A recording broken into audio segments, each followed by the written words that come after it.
بیگم تھوڑی پریشان ہوئی، مگر میں نے اسے تسلی دیتے ہوئے کہا، فکر نہ کرو، یہ ٹائم پائلٹ دوران پرواز کور کر لے گا۔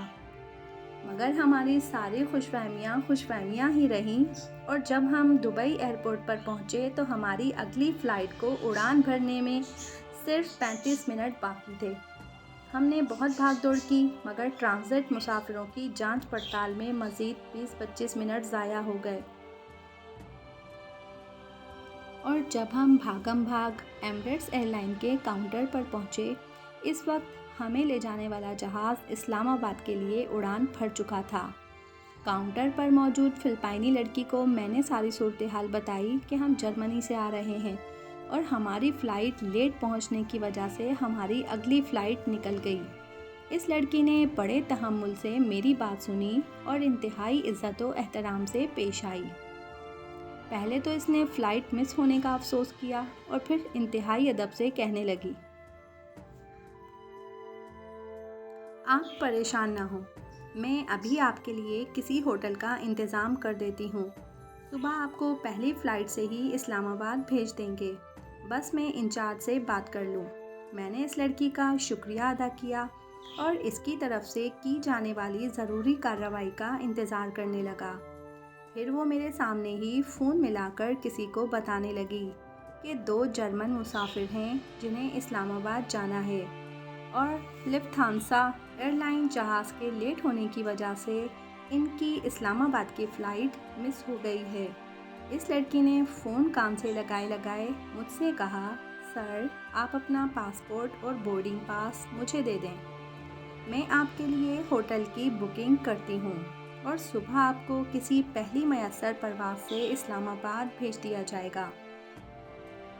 میں نے دوبارہ اس کا شکریہ ادا کیا اور اپنے پاسپورٹ پر اس کے کاؤنٹر پر رکھ دیے۔ جیسے ہی اس کی نظر پاسپورٹ پر پڑی، وہ بولی، پاکستانی پاسپورٹ؟ یہ 2 لفظ بول کر وہ خاموش ہو گئی۔ صاف لگ رہا تھا دوسری جانب سے دی جانے والی ہدایات سن رہی ہے، کیونکہ وہ مسلسل اوکے سر کہہ رہی تھی۔ 1-2 منٹ کے بعد اس نے فون بند کر دیا اور ہمارے پاسپورٹ کو ہماری طرف دھکیلتے ہوئے انتہائی روکھے لہجے میں بولی، جناب، ہم آپ کے لیے کچھ نہیں کر سکتے، غلطی لفٹھانسا ایئر لائن کی ہے، آپ ان کے کاؤنٹر پر جائیں۔ اس کا روکھا لہجہ اور الفاظ سن کر مجھے سخت غصہ آ گیا۔ میں نے بآواز بلند کہا، تمہیں جرأت کیسے ہوئی کہ میرے پاسپورٹ کو اس طرح سے پھینکو، اور تم نے پاکستانی پاسپورٹ دیکھ کر اپنا رویہ کیوں بدلا؟ اگر میں جرمن ہوتا تو میرے لیے سب کچھ میسر تھا، پاکستانی پاسپورٹ دیکھ کر تمہارا لہجہ ہی بدل گیا۔ تم انتہائی نسل پرست عورت ہو، میں تمہیں چھوڑوں گا نہیں۔ وہ لڑکی مارے ڈر کے تھر تھر کانپنے لگی، اور خدا جانے میری آنکھوں میں کیسا غصہ نظر آیا کہ اس نے فوراً شفٹ انچارج کو بلا لیا۔ شفٹ انچارج ایک پاکستانی لڑکا تھا جس نے آ کر بات سنبھالنے کی کوشش کی، مگر میرا غصہ تھا کہ گویا 7ویں آسمان کو چھو رہا تھا۔ میں ایک ہی بات بار بار کہہ رہا تھا، اس نے میرے پاسپورٹ کی تضلیل کیوں کی؟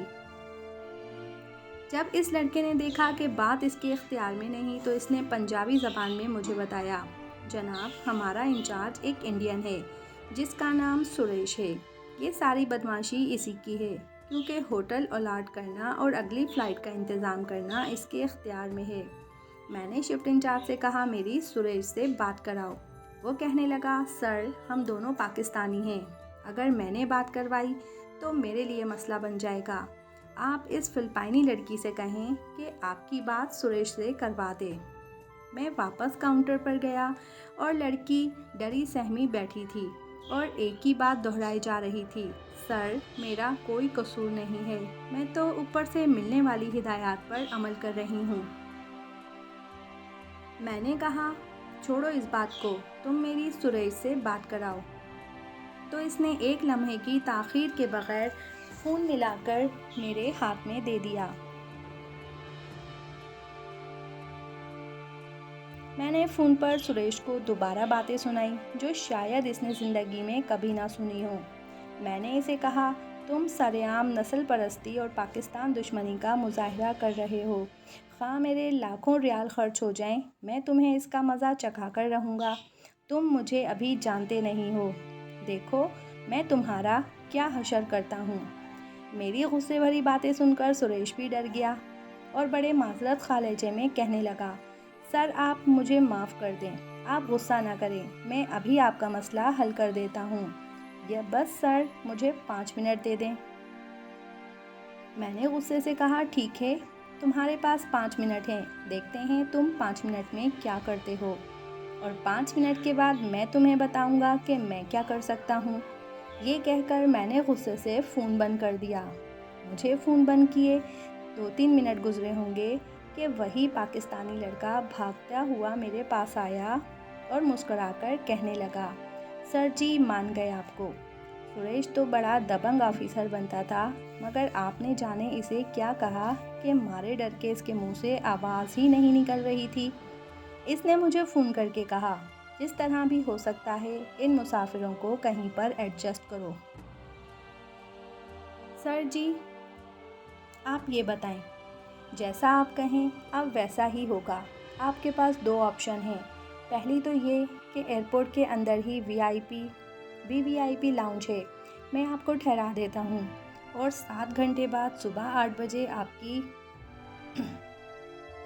ایمریٹس کی فلائٹ میں آپ کی سیٹ کنفرم کر دیتا ہوں، یا پھر آپ کو دبئی شہر کے کسی اچھے ہوٹل میں ٹھہرا دیتا ہوں، مگر اس کے لیے آپ کو کل شام کی فلائٹ لینا پڑے گی۔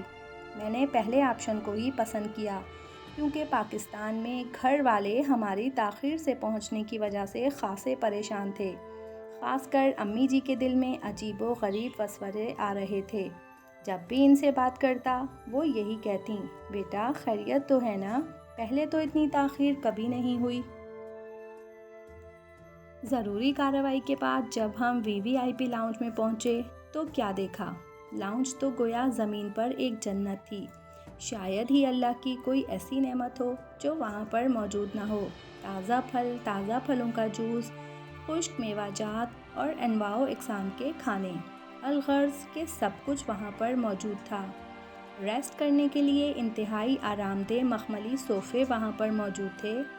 سونے کا تو خیر سوال ہی پیدا نہیں ہوتا تھا، مگر ہم نے کھانے پینے کی اشیاء کے ساتھ خوب انصاف کیا اور وہاں 5 گھنٹے ہم نے خوب مزے سے گزارے۔ یوں ٹینشن اور پریشانی میں گزرے دن کا اختتام بڑا ہی شاندار رہا۔ صبح ایمریٹس کی فلائٹ ہم سے 3 گھنٹے میں اسلام آباد پہنچے اور گھر والوں کی پریشانی بھی ختم ہو گئی۔ دوسرا واقعہ، یہ ماہ رمضان کی بات ہے، غالباً 20واں روزہ تھا۔ میں اٹلی میں اپنی دکان پر بیٹھا ہوا تھا کہ والدہ صاحبہ کا فون آ گیا۔ سلام دعا کے بعد انہوں نے حکم صادر فرمایا کہ اس سال عید الفطر تم نے پاکستان میں کرنی ہے۔ میں نے سر تسلیمِ خم کرتے ہوئے اسی وقت پاکستان جانے کے لیے ٹکٹ خرید لی۔ وہ رمضان کی 25 تاریخ تھی جب میں اٹلی سے پاکستان کے لیے روانہ ہوا۔ PIA کی فلائٹ نے شام 7 بجے اڑان بھرنی تھی، جبکہ افطاری کا ٹائم 8:35 تھا۔ میں روزہ رکھ کر گھر سے نکلا کہ جہاز کے اندر ہی افطار کر لوں گا۔ احتیاطاً میں نے چند کھجوریں اپنے ہینڈ بیگ میں ڈال لیں۔ اس دفعہ مجھے میری پسندیدہ کھڑکی والی سیٹ نہ مل سکی اور مجبوراً مجھے درمیان والی سیٹ پر ہی بیٹھنا پڑا۔ میں ایک سائڈ پر بیٹھا ہوا تھا اور میرے دائیں بائیں طرف 2 پاکستانی بیٹھے ہوئے تھے۔ جہاز کے اڑان بھرنے کے تھوڑی دیر بعد ہی عملے نے مسافروں کو کھانا کھلانا شروع کیا۔ جب فضائی میزبان کھانے کی ٹرے لے کر میرے پاس آئی تو میں نے اسے بتایا میں روزے سے ہوں۔ اس خاتون نے بغیر کچھ کہے میری کھانے کی ٹرے میرے ساتھ بیٹھے ہوئے پاکستانی بھائی کو دے دی۔ میرے دائیں طرف بیٹھے ہوئے دونوں حضرات مزے سے کھانے کے ساتھ انصاف کرنے لگے۔ میں نے وقت گزاری کے لیے ایک کتاب نکالی اور پڑھنے لگا۔ نہ ان دونوں حضرات نے مجھ سے کوئی بات کی، نہ میں نے انہیں مخاطب کیا۔ کچھ دیر بعد جہاز کے کپتان نے اعلان کیا، جو لوگ روزے سے ہیں وہ دعائے خیر مانگ لیں، 5 منٹ بعد روزہ افطار ہوگا۔ افطاری کے وقت میں دوبارہ اعلان کر کے آپ کو بتاؤں گا۔ میں نے ہینڈ بیگ میں رکھی ہوئی کھجوریں نکالیں اور اپنے رب کی حمد و ثنا کرنے لگا۔ اتنی دیر میں فضائی میزبان آئی اور کھانے کی ٹرے میرے سامنے رکھ دی۔ تھوڑی دیر بعد اعلان ہوا، افطاری کا وقت ہو گیا ہے۔ میں نے ٹرے پر لگی ایلومینیم فوائل جیسے ہی اتاری، ٹرے میں موجود اشیاء مجھ سے پہلے میرے ساتھ بیٹھے ہوئے پاکستانی دوستوں کی نظر پڑی۔ اس بات کا احساس کیے بغیر کہ ان کا ایک ایک لفظ میں سن رہا ہوں، وہ فوراً میرے سامنے رکھے ہوئے کھانے پر تبصرہ کرنے لگے، دیکھو کتنی بڑی ٹرے بھائی جان کو دی ہے۔ دوسرا بولا، دیکھو دیکھو دیکھو کباب اور سموسے بھی ہیں۔ پہلے والا بولا، فروٹ بھی دیکھو کتنا زیادہ ہے۔ الغرض انہوں نے ٹرے میں موجود ایک ایک چیز کا عمیق نظروں سے جائزہ لیا۔ مجھے ان کی باتیں سن کر غصہ تو بہت آیا، مگر میں احترام رمضان میں خاموش رہا۔ مگر ان کی باتیں تھیں کہ بس کھانے کے متعلق ہی تھیں۔ درمیان میں بیٹھا ہوا شخص اپنے ساتھی سے کہنے لگا، یار پہلے دیے گئے کھانے سے تو میرا کچھ بھی نہیں بنا، ابھی یہ زنانی آئے تو تم اسے بتانا کہ میرا بھی روزہ تھا۔ اور اس کے ساتھ بیٹھے ہوئے شخص نے ایسا ہی کیا، فضائی میزبان کو بلا کر بولا، میرے ساتھی کا بھی روزہ تھا اور آپ نے اسے افطاری نہیں دی۔ وہ خاتون منہ سے تو کچھ نہ بولی اور جا کر ویسی ہی ٹرے لا کر درمیان والے شخص کے سامنے رکھ دی جیسی کہ اس نے مجھے دی تھی۔ دوسرا طرف بیٹھا ہوا شخص اپنے درمیان والے ساتھی سے کہنے لگا، اب تم اسے بلا کر میرے بارے میں بتاؤ، میرا بھی روزہ تھا تاکہ مجھے بھی ایسا کھانا مل سکے۔ اب درمیان والے شخص نے بھی ایسا ہی کیا۔ اس نے فضائی میزبان کو بلایا اور اپنے ساتھی کی طرف اشارہ کر کے کہنے لگا، دیکھیں جی اس کا بھی روزہ تھا مگر آپ نے اس کو افطاری نہیں دی۔ اس شخص کی یہ بات سن کر فضائی میزبان غصے سے بولی، آپ لوگوں کو شرم آنی چاہیے، ایک تو آپ روزہ نہیں رکھتے اور دوسرا آپ جھوٹ بولتے ہیں۔ ہمارے پاس سارا ریکارڈ ہے، جہاز میں صرف 11 مسافر روزے سے تھے اور مجھے پتا ہے آپ کا بھی روزہ نہیں تھا، مگر میں نے اخلاق کا مظاہرہ کرتے ہوئے خاموشی اختیار کیے رکھی۔ یہ کہہ کر فضائی میزبان تو چلی گئی۔ پھر میں نے نظر بھر کر ان دونوں حضرات کی طرف دیکھا۔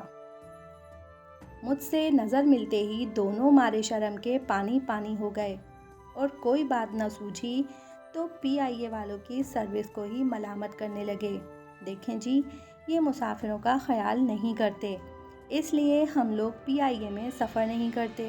میرے پاس انہیں کہنے اور سنانے کے لیے ہزاروں الفاظ موجود تھے، مگر میں احترام رمضان میں اس بار بھی خاموش رہا۔ تیسرا واقعہ، ایک بار میں پی آئی اے کی فلائٹ میں اسلام آباد سے میلان اٹلی آ رہا تھا۔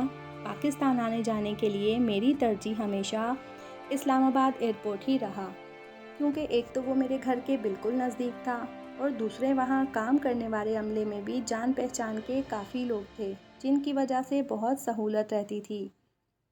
اس بار بھی میرا سامان ایئر لائن کی مقررہ حد سے کافی زیادہ تھا۔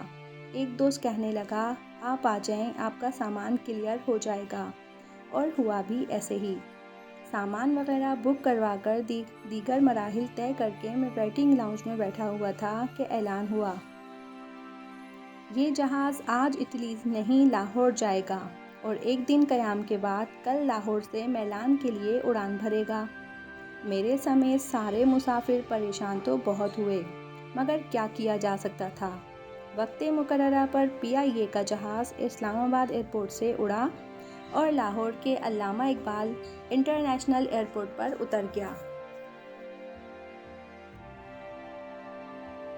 اس بار عجیب بات یہ ہوئی کہ ہمارا سامان بھی ہمیں واپس کر دیا گیا اور ہمیں کہا گیا، آج رات آپ ہوٹل میں قیام کریں گے، آپ کی فلائٹ کل ہے اور سامان وغیرہ بھی کل ہی بک کیا جائے گا۔ مجھے اپنے زائد سامان کی فکر تھی کہ اس کا کیا ہوگا۔ پھر میں نے خود کو تسلی دیتے ہوئے کہا، جو ہوگا دیکھا جائے گا۔ اگلے دن جب میں ایئرپورٹ پہنچ کر سامان جمع کروانے لگا تو میرے سارے خدشات درست ثابت ہوئے۔ مجھے بتایا گیا آپ کا سامان مقررہ حد سے زیادہ ہے، تو آپ 23,000 روپے ادا کریں یا سامان نکال لیں۔ میں نے اس ستم ظریف کو بتایا میں اسلام آباد سے آ رہا ہوں، یہاں پر کوئی بھی میرا جاننے والا نہیں، اور دیکھو اسی ٹکٹ پر اسی ایئر لائن میں کل میرا سامان اسلام آباد سے بک ہو کر آیا، مگر کاؤنٹر پہ کھڑا شخص میری بات سمجھنے کے لیے تیار نہیں ہوا۔ جب بحث کافی طول کھینچ گئی تو ایک آدمی میرے پاس آیا اور چپکے سے بولا، جناب ویسے تو آپ کا سامان نہیں جا سکتا، ہاں اگر آپ 12,000 روپے خرچ کریں تو میں یہ معاملہ حل کروا سکتا ہوں۔ میں نے حیرت سے پوچھا، تم کون ہو اور کس حیثیت سے یہ مسئلہ حل کرواؤ گے؟ اس نے کہا، میری حیثیت کو چھوڑیں، 12,000 روپے دیں اور ابھی آپ کا سامان جمع ہو جائے گا۔ ہماری یہ باتیں سن کر کاؤنٹر پہ کھڑا شخص بھی سن رہا تھا۔ میں نے اس کی طرف دیکھا تو وہ مسکرانے لگا اور کہنے لگا، جناب اس مسئلے کا بہترین حل یہ ہے جو یہ صاحب آپ کو بتا رہے ہیں۔ میں اسی وقت سمجھ گیا، یہ سارے ملے ہوئے ہیں۔ میں نے چند لمحے سوچا، پھر دل میں کہا، چلو ٹھیک ہے، اگر ایسا ہے تو پھر ایسا ہی صحیح۔ میں نے پاس کھڑے ہوئے شخص سے کہا، 12,000 تو نہیں، میں آپ کو 10,000 روپے دوں گا۔ کاؤنٹر والے شخص نے میری بات سن کر کمال مہربانی کا مظاہرہ کرتے ہوئے کہا، ٹھیک ہے، آپ پردیسی بھائی ہیں، چلے اتنے میں ہی معاملات طے کرتے ہیں۔ میرے پاس کھڑے شخص نے چپکے سے کہا، نکالیں 10,000۔ میں نے پرس سے نکال کر پیسے اپنے ہاتھ میں پکڑ لیے اور اس نے میرا سامان کاؤنٹر کے رکھے ترازو پر رکھنا شروع کر دیا۔ جب وہ سامان رکھ چکا تو مجھے کہنے لگا، جناب پیسے دیں۔ میں نے کہا، دیکھ لو میرے پاس اتنے ہی پیسے ہیں اور اگر آگے مجھے کسی نے روک لیا تو میں کیا کروں گا؟ پاس کھڑا شخص بولا، آپ کو کون پوچھے گا، ابھی آپ کا سامان جمع ہو جائے گا اور آپ کی بورڈنگ ہو جائے گی۔ میں نے بالکل سادہ بنتے ہوئے کہا، نہیں، یہ جگہ نہیں ہے اور مجھے کچھ بھی سمجھ نہیں آ رہا، آپ مجھے امیگریشن کاؤنٹر تک چھوڑ کر آؤ، پھر میں آپ کو یہ رقم دوں گا۔ تھوڑے سے تذبذب کے بعد وہ دونوں میری بات مان گئے۔ کاؤنٹر پر بیٹھے ہوئے بندے نے سامان بک کر کے بورڈنگ پاس میرے حوالے کیا۔ میں چند لمحے وہاں کھڑا رہا۔ جب میں نے دیکھا میرا سامان آگے جا چکا ہے اور میرے بعد ایک بندہ اور بھی اپنا سامان جمع کروا چکا ہے، تو میں نے اس شخص کے ساتھ امیگریشن کاؤنٹر کی طرف چل پڑا۔ وہ بندہ بار بار مجھے تسلی اور شیخی بھگا کہ آپ کو کوئی نہیں پوچھ سکتا، سارے ایئرپورٹ کا سسٹم اپنے بندوں کے ہی ہاتھ میں ہے۔ باتیں کرتے کرتے ہم امیگریشن کاؤنٹر تک پہنچے۔ میں نے دیکھا میرے آگے صرف 3 آدمی ہی کھڑے تھے۔ امیگریشن کاؤنٹر کی طرف آتے ہوئے میں نے پیسے دوبارہ اپنے پرس میں ڈال دیے۔ جیسے ہی میں نے لائن میں لگا، وہ شخص رقم کا تقاضا کرنے لگا۔ میں نے کہا، ٹھہرو ابھی دیتا ہوں۔ اسی بات چیت میں میرے آگے والے تینوں بندے نکل گئے اور اب میرے ساتھ کھڑے شخص نے غصے سے میرا کوٹ کھینچا اور بولا، جلدی کرو، پیسے دو۔ میں نے پرس سے 500 روپے نکال کر اس کی طرف بڑھائے۔ 500 کا نوٹ دیکھ کر اس شخص کا چہرہ غصے سے لال ہو گیا۔ وہ دانت پیستے ہوئے آہستہ سے کہنے لگا، یہ کیا کر رہے ہو، پورے پیسے دو۔ اتنی دیر میں امیگریشن والے آفیسر بھی مجھے آگے آنے کے لیے کہہ چکے تھے۔ کیونکہ پیچھے کافی لمبی لائن تھی، میں انتہائی غصے سے اونچی آواز میں بولا، اور تمہیں کتنے پیسے دوں، کیا یہ کم ہے؟ میرے چلانے کی آواز سن کر امیگریشن آفیسر بھی اپنی سیٹ سے کھڑا ہو گیا اور مجھ سے پوچھنے لگا، سر جی کیا معاملہ ہے؟ میں نے انگلش بولتے ہوئے بڑے اسٹائل سے بتایا، یہ شخص میرے سامان کی ٹرالی دھکیل کر یہاں تک لایا ہے، اتنے سے کام کے میں اسے 500 روپے دے رہا ہوں اور یہ زیادہ مانگ رہا ہے۔ میری بات سن کر امیگریشن آفیسر غصے سے بولا، سر جی آپ اسے 1 روپیہ بھی نہ دیں، یہ بندہ تو رپورٹر بھی نہیں ہے اور اسے کوئی حق نہیں پہنچتا کہ آپ اسے کسی بھی رقم کا تقاضا کرے، میں ابھی پولیس بلا کر اسے پولیس کے حوالے کرتا ہوں۔ اب تو اس ایجنٹ نما شخص کے چہرے پر ہوائیاں اڑ رہی تھیں۔